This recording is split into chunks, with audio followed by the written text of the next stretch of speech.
I've fallen and I can't get up.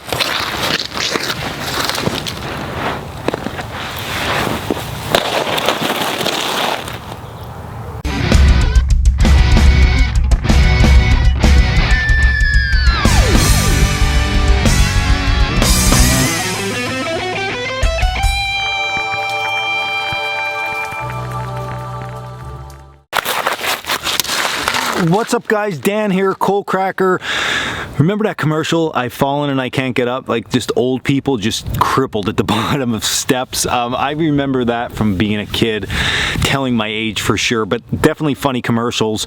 And then they used to hit the old button. But here, the seriousness of this whole thing, falling in the woods, I mean, you can get seriously injured. I know I took a couple spills over the last 2 weeks on all this ice. Look at these trails. They are just slick and full of ice, and this is like the time of the year here in the Northeast that this generally happens. Now, we don't get ice most of the year, but we do always get these small little windows in late winter that this starts to happen because we get a lot of snow, and then what happens is it starts to warm up. So during the day, all that snow's melting, and there's so much snow on the ground it has nowhere to go, so the melted snow, aka water, is just flowing over the top, and then at night, guess what happens? It freezes, and then this happens day in, day out, and next thing you know, the woods are an absolute sheet of ice. Now, as you can tell, to the right and left side of the ice rink here is now just leaf debris, so you can just walk in that no problem whatsoever. But last week was a totally different story. Literally everything was just an ice skating rink. It was absolutely wild, to the point like being out wasn't even a fun thing. So what I wanted to do in today's video was talk about some lessons I have learned, not just this year, but over the years, of how to deal with these short little windows in woodland environments when it comes to dealing with a lot of ice. Now, what we're not talking about is, I'm not talking about mountaineering. We're not talking about hiking on a glacier. We're not talking about hiking trails that are like next to waterfalls that have a lot of mist and spray that you need like full-blown mountaineering crampons and ice picks and stuff like that. We're talking about woodland camping and woodland travel and little nuances and gear that you can use to make just your trip a little bit safer and a little bit better. Let's start with travel first of all. So the best thing is going to be is if you can stay off the ice, but like last week, like I said, that was not an option. You were going to be traveling on ice. So we want something that is, number one, cost effective, because we're not going to be using these things all really that much throughout the entire year. And it's only, like in my case, I would say after this 2-week window, we probably won't be using any of this equipment too much anymore for ice. And then we want something that's super packable, that's not like taking up a ton of room, using up a lot of weight in our kit. Now, with that said, there is an item that you can place actually over your existing boot. We call them ice creepers. I've always called them that. They're now called traction cleats. I guess a little bit more high speed, more exciting, right? But I can remember back when I was a little boy and I'd be at my grandfather's house, he had a pair. They were in a wooden box and they were like a mangled nightmare. Not in like a sense that they were like destroyed, but it looked like there were like springs and there were like rubber tubing and metal chunks and bent metal and like spikes, and they just seemed wild, right? And I remember that he used to like put them on my feet. They never fit right, and I would like he's like, don't walk around the house with them because you'll tear up the house, right? But they were just uncomfortable. And then when I got a little bit older, I got my own, and I found these. So these are just rubberized, okay, traction cleats, we'll call them, or ice creepers, and they basically just stretch over your boot, and then underneath they just have little metal things. They're not super sharp, okay, but they're enough just to grab into the ice in order to hold yourself in place. So how they actually work is you just slide these over your boot. I actually brought an extra pair of boots out today.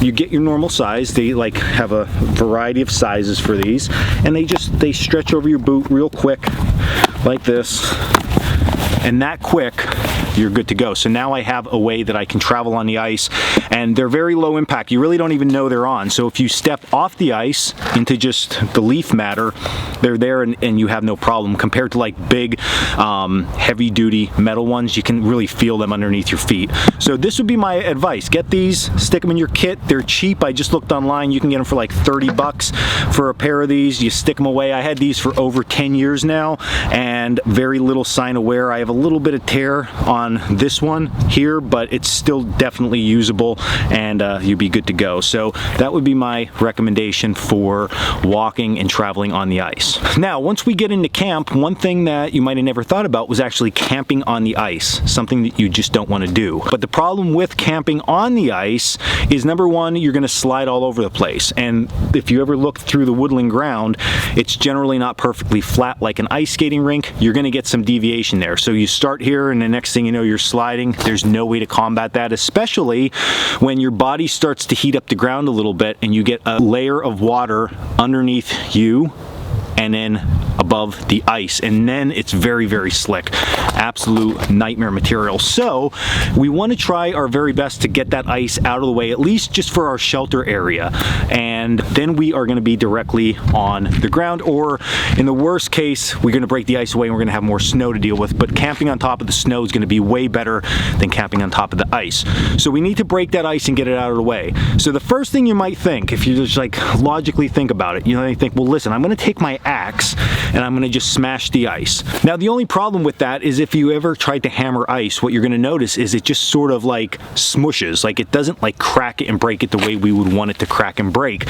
So although you can do that, it's just going to take a lot more time and energy. So there's two different methods that I have used over the years to break up the ice on the ground in order to get it out of my camping area. The first, which I think this is the better of the two, is to carry a small shovel. Now, this is the shovel we sell. You don't have to have this exact one. You can have your own shovel, but what you want to make sure is that you can get the edges somewhat sharp, and this is going to act as your chopping tool. You're going to chop, and then you can just use the shovel portion to get underneath the chopped ice and break it away and clear your area. So that is going to be very valuable, and it's very simple and really easy with something like this. So I would definitely recommend this would be like my number one choice for that. My number two choice is going to be the good old yard sale axe. Right, now, if you're anything like me, you probably just like minimize the YouTube screen and you're Googling it to figure out what kind of brand axe that is. It's not a specific brand. What I'm talking about is having a secondary axe at home that you take out for conditions like this, that you care about a little bit, but not really that much. So it's not going to be your really good primary axe you spend a lot of money on. It's just going to be an axe you found at a flea market or a yard sale or a junk store that's in good working condition, okay, and has a good bit on it. And then what you're going to do is you're going to be able to just sharpen that up on your own. So I just keep a file with me in these type of conditions. So now my axe, okay, because it is a secondary type tool, I can actually use this to chop the ice, flip the ice, and I'm not concerned if I damage the edge at all, because then what I would do is I'll just pull my file out and I'm just going to sharpen it up just enough to get through the trip, and then once all the ice breaks and we're good to go, then I can go back to using my good primary axe for the rest of my trip. So just having a good secondary axe around and keeping a file with you in these conditions, that can definitely be a winning combination. But again, if I had to pick, I'd definitely go with the chopping shovel. So if you like this video, hit like and subscribe down below. You can also check us out at coalcrackerbushcraft.com for all our classes, our gear, and our blog. And until the next video, don't fall on the ice and stay in the woods.